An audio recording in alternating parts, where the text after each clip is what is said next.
দাদা আমি আমার গোল ড্রিম অ্যাচিভ করার জন্য ফার্স্ট স্টেপটা নিতে পারছি না। এটা বাস্তব কথা, ফার্স্ট স্টেপটা অনেক বড় হয় আর অনেক কমপ্লিকেটেড। একটা এক্সাম্পল দিচ্ছি, ধর কারো বাড়িতে সবাই সরকারি চাকরি করে বা নর্মাল কাজ করে বা ব্যবসা করে।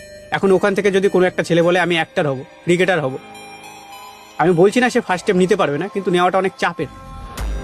আর এর থেকেও বড় বাস্তব কথা হচ্ছে যারা 10 ক্লাসে পড়ে, 12 ক্লাসে পড়ে, তাদের বেশিরভাগই যে গোল আর ড্রিম আছে সেটা কারো না কারো থেকে ইনফ্লুয়েন্স হয়। বাবা, দাদা, কাকা, জ্যাঠা এখানে বুঝে দিয়েছে, বা হয়তো কোনো ট্রেডারকে দেখেছে সে কোটিপতি হয়েছে, কাল আমিও ট্রেডার হব। পরের দিন কোনো ক্রিকেটারকে দেখলো, আমিও কালকে ক্রিকেটার হব। কোনো ইউটিউবারকে দেখলো, চল আমিও ভাই পরের দিন ধরে ইউটিউবার হব। এবার তুই দেখ তোর যে গোল ড্রিমটা আছে ওটা কি কারোর থেকে ইনফ্লুয়েন্স?